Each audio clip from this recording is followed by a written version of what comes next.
राधे राधे बच्चों, नमस्ते। कैसे हो आप सब लोग? आशा करता हूं कि आप बहुत मस्ती में होंगे। आज मैं आपको सभी को एक बहुत अच्छी चीज बताने आया हूं, एएस के आनंद के बारे में। तो प्रेम से बोलो एएस है। और आज आपको बताता हूं एक real life feedback about the as book which I have got from the students also. अब इसको शुरू करने के पहले मैं आपको बता दूं कि मैंने एएस के आनंद पर बुक पर काम करना शुरू कर दिया था लगभग लगभग 7-8 महीने पहले। आपने मेरी एक रील देखी होगी। 6-7 महीने पहले मैंने एक बुक लॉन्च करी थी, और इस बार हमने जो नई बुक लॉन्च करी है वो है about the chapters which are there in the advance accounts new syllabus. उसके बारे में तो मैं बात करूंगा ही, बट पहले आपको फीडबैक दे देता हूं लगे हाथों अबाउट एएस का आनंद। ठीक है, तो ये देखिए, ये मेरी 3 बुक्स। इनमें से पहली वाली बुक है AS29, जो थेरी बुक कुछ इस तरीके से दिखेगी आपकी। इस थेरी बुक में अगर आप ध्यान से देखेंगे, एक इंडेक्स दी जाती है। इंडेक्स से तो आप वाकिफ होंगे ही, जिसके अंदर name of the concept, questions to the concept and revise 1 day before exam. ये बहुत ज्यादा अपना रेगुलर फीचर है जो आपको आइडिया रहेगी। इस बार इस बुक को एक बार देख लीजिए, एग्जाम में कितनी बार आया ये दिया जाएगा। प्रेम से बोलो एस है। और बहुत क्रिएटिव तरीके से इस बुक को बनाया गया। जहां जहां पर जरूरत पड़ेगी वहां वहां पर कंसेप्ट पेपर भी इंट्रोड्यूस किए गए बच्चों के लिए, ताकि जो फाउंडेशन से बच्चा आता है न्यू सिलेबस में, तो उसके लिए एक दिक्कत होती है कि सर हम किस तरीके से याद करेंगे, हमको कैसे याद होगा, क्योंकि हम तो डायरेक्टली नए लेवल पर जा रहे हैं। हम ओल्ड सिलेबस में पढ़े, बट अब हम नए लेवल पर जा रहे हैं। तो हर जगह पे जहां जहां पर जरूरत है कंसेप्ट पेपर डिजाइन किए गए, जो आपको उसी स्केल पर लेके आ जाता है जो इंटरमीडिएट के लिए रिक्वायर्ड है। ओके, फिर अगर आप देखेंगे तो इस तरीके से बहुत ही क्रिएटिव फॉर्मेट में, जिसको पढ़ने की आपको इच्छा होगी, और मैं आपको अभी प्रमाण दूंगा कि भाई साहब क्यों पढ़ने की बच्चों को इच्छा होती है। अगर आप जरा ध्यान से देखेंगे तो इधर ये देखिएगा ध्यान से, ये रियल लाइफ एग्जांपल्स भी इसके अंदर इंट्रोड्यूस किए गए। जैसे source Mahindra and Mahindra limited, वर्ष 2021-22 का जो डिस्क्लोजर है अबाउट द प्रोविजंस, ये इसके अंदर दिखाया गया है। तो आपको रियल लाइफ भी प्रैक्टिकल नॉलेज मिलती है। राजा बेटा जी, जैसे जैसे हम आगे बढ़ते हैं तो आपको यहां पर लिखने के लिए जगह भी है, जहां पर आप उसको समराइज कर आराम से लिख भी सकते हो। एग्जाम्पल्स तूफान दे रखे हैं, और ये सारे एग्जाम्पल्स राजा बेटा जी जो भी एएस के बेयर टेक्स्ट में, वो सारे के सारे एग्जाम्पल्स यहां पर हमने इंक्लूड किए, अगर आप देखेंगे तो।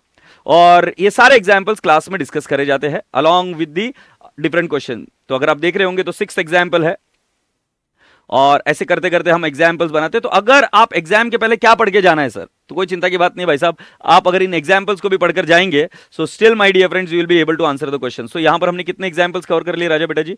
If you see it properly, it is 9 examples so far we have covered here. इसके बाद में जैसे जैसे हम आगे बढ़ते हैं राजा बेटा जी, एक लास्ट स्टेप आती है, this is called as a summary. Summary में AS29 लास्ट के 2 पन्नों में आपको पूरी तरीके से अच्छे से रिवाइज कर मिल जाता है। आशा करता हूं कि आपको इस बुक्स का ग्लिम्स तो एक मिल गया होगा। 2 पन्नों में हमने इसको समराइज कर दिया पूरा का पूरा। Is that okay? अब और एक कौन सी बुक मिलती है? तो बेटा जी और एक बुक आपको मिलती है AS29 QB की, दैट इज क्वेश्चन बैंक। और इस क्वेश्चन बैंक में अगर आप देखेंगे, so there are how many questions? 21 questions. ध्यान से देखिएगा, एमटीपी कवर्ड है, आरटीपी कवर्ड है, आईसीआई का प्रैक्टिकल क्वेश्चंस कवर्ड है, और साथ साथ जैसे आप जाओगे तो क्वेश्चन पेपर्स भी कवर्ड है। मतलब ऐसी एक भी चीज नहीं है जो आईसीआई के मटेरियल में और हमने कवर नहीं करी है। तो ये सारी की सारी चीजें आपके सिलेबस के एंगल से पूरे का पूरा चीज कवर किया जाएगा जो आईसीआई का मटेरियल है। अब एक इंटरेस्टिंग चीज बताता हूं, दिस इज क्वेश्चंस का एक, अरे ये चीज कैसे बताना भूल गया मैं।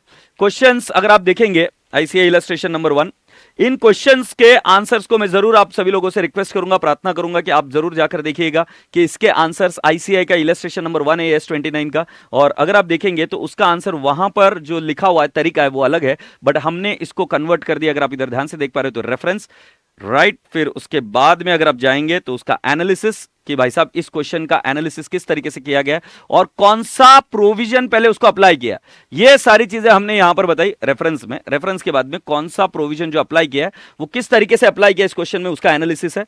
और एनालिसिस के बाद में राजा बेटा जी कंक्लूजन। अब इसमें मार्क्स काटेगा तो कैसे काटेगा एग्जामिनर? जब आपने लिख दिया किसी क्वेश्चन में फैक्ट्स ऑफ द केस, उसका रेफरेंस भी लिखा, उसका एनालिसिस भी लिखा कि किस तरीके से आंसर आ रहा है, और फिर कंक्लूजन कैसे आ रहा है, अगर आप ये चीज बता देंगे तो आंसर रॉन्ग होएगा कैसे? तो अगर आप देखेंगे तो हर एक क्वेश्चन के लिए इस तरीके से फैक्ट्स, फिर रेफरेंस, एनालिसिस, कंक्लूजन। जो प्रैक्टिकल क्वेश्चंस है, प्रैक्टिकल क्वेश्चंस को डायरेक्ट हमने सॉल्व कर दिखाया, बट एक सिंगल फॉर्मेट में। यह हमारा हमेशा यूएसपी रहा है, और हम इसको रेगुलरली निरंतर इसके ऊपर इंप्रूवमेंट करते रहते हैं। बॉक्सेस दिए गए उस क्वेश्चन के बारे में कोई एक स्पेशल पॉइंट लिखने के लिए, फैक्ट्स, रेफरेंस, एनालिसिस, कंक्लूजन। आशा करता हूं कि आप तक ये बात तो पहुंची गई होगी कि बुक पर बहुत ज्यादा काम किया है, क्योंकि बेटा जी मैं थोड़ा सा रिसर्च ओरिएंटेड पर्सन हूं। ज्यादा मनन या ज्यादा अध्ययन जो करते रहता हूं, मतलब ज्यादा जो काम लगता है मेरा वो रिसर्च और अध्ययन में लगता है, और इसी पर मैं काम करते रहता हूं। अब आप मुझे पूछेंगे सर और क्या चीज है। अरे भाई साहब, ये वाली चीज को देखिए, ये हमने बेयर टेक्स्ट भी बच्चों को दी है कि बच्चों को ये सिखाया जाए कि भाई साहब बेयर टेक्स्ट कैसे पढ़ी जाए।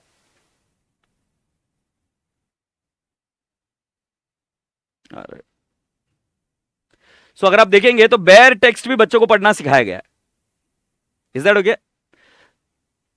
जितनी भी सारी चीजें हैं वो बेयर टेक्स्ट के एंगल से। ये इतना इंपॉर्टेंट इसलिए है आपके बैच के लिए क्योंकि आपके इसमें 30 मार्क्स के एमसीक्यूज है। ध्यान से सुनिएगा, अगला वीडियो देखना मत मिस करिएगा। मैं आपके लिए लेके आ रहा हूं मेरे एनालिसिस के हिसाब से एडवांस अकाउंट्स का पेपर कैसे आएगा। जी हां, बिल्कुल सही, मैं अध्ययन कर रिसर्च कर रेडी हूं कि भाई साहब पेपर पैटर्न फॉर्मेट कैसा होगा एडवांस अकाउंट्स का, जो मैं अभी आपको अगले वीडियो में बताऊंगा। बट जरूर देखिएगा और ये समझना बहुत ज्यादा जरूरी होगा। बट एनी विच वेज आपके एमसीक्यूज को मद्देनजर रखते हुए, ध्यान में रखते हुए, मुझे आपको सिखाना पड़ेगा कि किस तरीके से इस बेयर टेक्स्ट को पढ़ना है। और आपको चिंता बिल्कुल नहीं करनी है, ये सारा का सारा रोल मेरा है। अब आप बोलोगे सर हम आप पर भरोसा क्यों कर ले? अरे भाई मत भरोसा करो, क्योंकि मैं क्या करता हूं ना, हर चीज प्रमाण के साथ आता हूं और पूरे रियल लाइफ प्रमाण। ये है मेरा टेलीग्राम ग्रुप जहां पर मैं इन बच्चों को अभी पढ़ा रहा हूं, अगर आप देख पा रहे हो इधर। So this is the Telegram group of advance accounts 1 June 2023 batch. Is that okay? और ये हमारे क्लास का ग्रुप है। अगर आप इधर ध्यान से देखेंगे सो बच्चे इधर आंसर लिखकर भेजते रहते हैं और इन आंसर्स को हम रिव्यू करते हैं अलग अलग तरीके से। मैं आपको एक सैंपल के तौर पर एक आध आंसर ओपन करके दिखाता हूं। जैसे कि ये आंसर देख लेते हैं हम। ये देखिए बच्चों ने किस तरीके से आंसर लिखे। रेफरेंस, फिर एनालिसिस और फिर कंक्लूजन, फिर एनालिसिस कंक्लूजन। आपको कुछ और आंसर्स दिखाता हूं बच्चों। हम्म,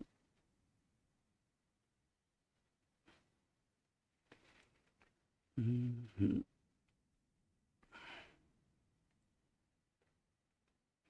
अगर मैं इधर से मीडिया में चला जाता हूं तो इधर आप फाइल्स में देखिए, मैं इधर से आपको रैंडमली कुछ आंसर्स निकाल कर दिखाता हूं। ये देखिए, ये मेरे बच्चों द्वारा लिखे हुए आंसर्स है। सारी चीज क्लास में याद करा दी जाती है। Reference, analysis, conclusion. मतलब ये बच्चा आंसर लिख पा रहा है और मेरा भरोसा मानिए, अगर आप कभी आएंगे तो जरूर इसके बारे में पूछिएगा और आइडिया लीजिएगा कि किस तरीके से मेरे बच्चे आंसर्स लिखते हैं। और मैं आपको बता दूं, इसमें मार्क्स नहीं कट सकते बच्चों को क्योंकि इस तरीके से उनको चीजें पढ़ाई गई है और आंसर लिखने की प्रैक्टिस कराई गई है कि जिसकी वजह से उनको मार्क्स मिलेंगे, मतलब मिलेंगे। एक और चीज आपको बताना चाहूंगा, मेरे बैच की एकदम स्पेशल पॉइंट है ये। अगर आप इधर ध्यान से देखेंगे तो हम हमारे क्लास में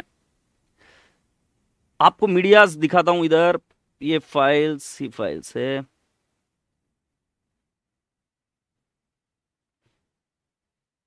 अरे अच्छा, इधर से जा सकते हैं।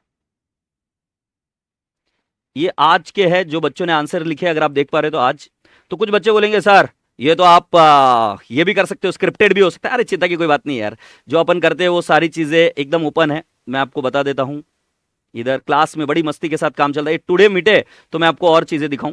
ये आज के सारे मैसेजेस है। थोड़ा सा टेक्नोलॉजी में इधर वीक हूं मैं, बट कल के मैसेजेस के पास चले जाएंगे। और अगर आप कभी आएंगे इधर तो मैं ग्रुप में आपको और भी चीजें दिखाऊंगा। जैसे ये है, इसमें से रैंडमली एक ओपन करते हैं आंसर कोई।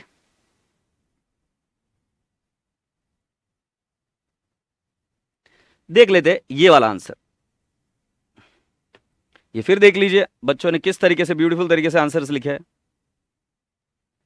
बड़े इत्मीनान से। तुम्हें पता है मैंने इन बार बच्चों को क्या बोला? मैं आपसे बताऊंगा कि इन बच्चों की बैच का फीडबैक जरूर लीजिएगा और वेट करिएगा। 19 तारीख को इन बच्चों का पेपर है। जो मैंने इनको कहा था कि भाई साहब जब मैं क्लास शुरू करूंगा, जब मैंने क्लास शुरू करी थी तो मैंने उनको बताया था कि क्लास के साथ ही तुम्हारा सिलेबस कंप्लीट होना चाहिए। और मुझे बहुत कहते हुए ये गर्व है खुद पर, बहुत नाज है खुद पर और बहुत खुशी भी है कि बच्चों ने भी मेरा साथ दिया। और कई सारे बच्चों का सिलेबस मेरे साथ ही खत्म हुआ क्योंकि उसी तरीके से चीज़ों को प्लान किया गया।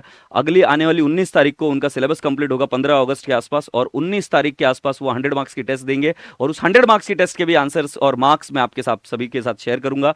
और अभी तक तो परफॉर्मेंस बहुत ताबड़तोड़ है, बहुत अच्छा है। तो मैं जब हमेशा बिलीव करता हूं कि मेरी ग्रोथ के रास्ते सिर्फ मेरे बच्चों के थ्रू होकर निकलते हैं और उस पर मैं काम करते रहता हूं, और वही सारी चीज़ें मैंने आज आपको दिखाई। जब कभी अगर आप पुणे आओ और अगर आप कभी जीडी पीडी या ऑनलाइन लाइव से लेक्चर लेना चाहो तो इन चीज़ के बारे में ज़रूर पूछिएगा, तो वो आपको हेल्प करेंगे कि किस तरीके से मैं काम करता हूँ। Right? So thank you so much, God bless you all, bye bye, Radhe Radhe.